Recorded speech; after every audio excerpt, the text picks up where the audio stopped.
Envision this scenario with me. You rise from your sleep one morning, and as you open the window to welcome the day's light, you find no sun in the sky. What happened to the sun? Initially, you think you might have woken up too early before sunrise, and you check all the clocks. However, all the clocks indicate that it's roughly 1:30 in the afternoon. You switch on the television and find a live broadcast reporting the sun's disappearance for an entire 4 minutes or more, a result of a total solar eclipse. This is a rare astronomical occurrence that you might witness only a few times in your lifetime on Earth. Welcome, I am Ahmed Mahmoud. But before we start, if you're new to the channel, don't forget to subscribe and hit the bell so you can receive our videos as soon as they're released. From the red button below. Come on, be a hero among our champions and subscribe.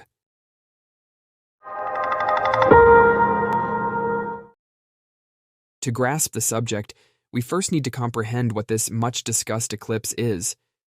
In essence, an eclipse is a celestial event that transpires when the sun's light is obscured from the Earth due to the moon. This implies that the moon is situated midway between the Earth and the sun, and although the moon is significantly smaller than the sun, they appear to us to be roughly the same size. This is because the moon is much nearer to us than the sun, enabling the moon to entirely obscure the sun's disk in a mere second. The moon completes a full orbit around the Earth approximately once a month, and during each orbit, there is a stage where it is positioned between the Earth and the sun. So, why don't we witness this eclipse event every month? The response is that the moon doesn't revolve on the same orbital plane as the Earth does around the sun. The orbital plane in which the moon moves differs from the one in which the Earth moves by about 5 degrees. As a result, when the moon orbits the Earth, it is either above or below the sun's level, and hence it doesn't obstruct the sun's rays. However, there are only 2 points where the moon is on the same plane as the sun and the Earth, known as the lunar nodes, and these are where the eclipse takes place. But of course, an eclipse isn't a single type or state. The moon might reach this lunar node point, but be on the side, not facing the sun. So no eclipse occurs, or it might be facing the sun but indirectly, resulting in a partial or annular eclipse, or it might be directly facing the sun, leading to a total eclipse that blocks all the light coming from the sun. This is the eclipse that all of social media is discussing. The crucial question now is whether an eclipse will indeed occur, or if the entire topic is fictitious. Truly, on the forthcoming April 8th, 2024, an eclipse will occur, and it will be a total one. However, it's not as it's being portrayed on social media. The subject is rife with hyperbole, confusion, and numerous incorrect assertions. Firstly, this eclipse won't be visible in many parts of the world, including entire continents like Africa and Asia. This is because a solar eclipse typically manifests in specific locations on Earth, as when the moon obscures the sun's rays, it casts its shadow on a particular area of Earth, given that the moon's shadow isn't as large as the entire Earth. The area that the shadow falls upon usually forms a thin circular path due to Earth's rotation. Regarding the upcoming April 8th eclipse, it will only be visible in Mexico, the United States, Canada, and a small portion of Western Europe. There are precise maps available to astronomers that allow them to determine the areas where the eclipse's path will fall, calculated down to the meter. Therefore, many countries will undoubtedly be outside the scope of this eclipse's path. The second part of the question, which has become a trending topic and widely discussed on social media, is the claim that this eclipse only recurs once every 375 years. This is one of the most significant falsehoods. A solar eclipse can occur 2 or 3 times in a single year. In fact, there have been years where 5 solar eclipses occurred. For instance, in 1935, solar eclipses occurred in January, February, June, July, and December. 5 eclipses in 1 year. In 2024, a second eclipse will occur in October, and it will be an annular eclipse, meaning there will be 2 eclipses this year. Even if we disregard the other eclipses, which are partial or annular, and focus solely on total eclipses, the total eclipse does not recur every 375 years or anything of the sort. The last total eclipse that occurred globally was just last year, on April 20th, 2023. For example, a total eclipse will occur in Egypt in 2027, specifically on August 2nd, 2027, at noon. Those who will witness this event will be able to observe it very clearly from Upper Egypt and even in Cairo and other governorates, with the eclipse's visibility ranging between 95% to 97%.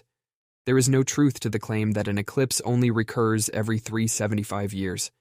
But wait a minute, how did all these people agree on incorrect information, specifically on the same date? What does 375 years signify? The crux of the matter is that astronomical computations suggest that for an eclipse to occur at the exact same location with the exact same coordinates, it would require 375 years. We mentioned earlier that an eclipse appears as a precise strip or path. This time, the path will traverse specific coordinates within America, and for these exact coordinates to be replicated during another solar eclipse, it would necessitate 375 years. This implies that the figure of 375 years is not significant at all. Now let's move on to the next point, which is the subject of much debate. It pertains to the news circulating on social media, claiming that this eclipse will last for over 5 hours. In layman's terms, the world will remain in darkness for 5 consecutive hours. In fact, due to the extent of exaggeration and sensationalism, some people are even claiming that it will last for 3 continuous days. It's as if this eclipse has no one to inquire about it.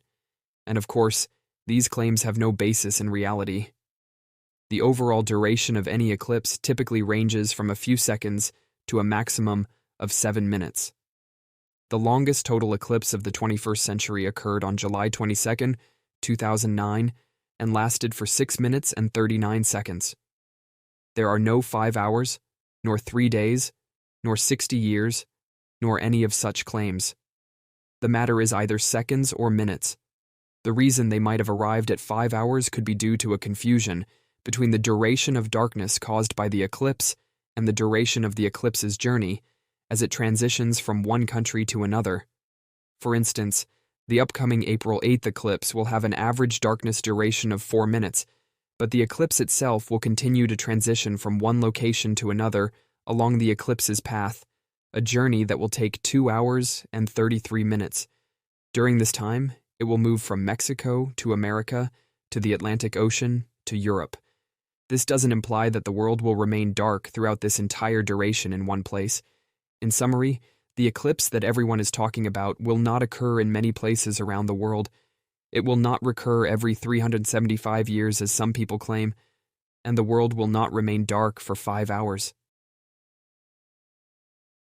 Lastly, a crucial piece of advice if a solar eclipse happens in your country is that you must be mindful of the fact that directly gazing at the sun during an eclipse can damage the retina of the eye and could potentially lead to blindness, God forbid.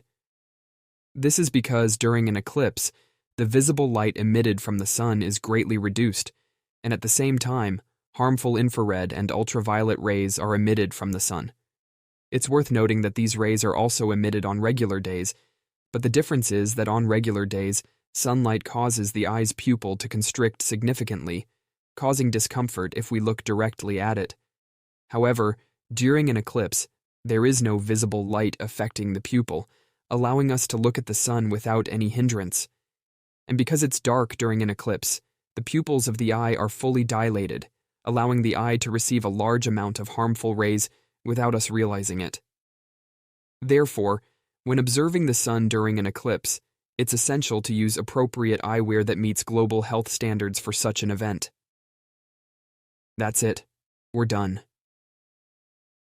Who made it this far? All of you who made it this far are the best people.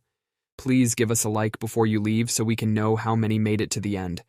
And don't forget, if you have a suggestion for an episode, write it to us in the comments. See you. Have a good night. Bye.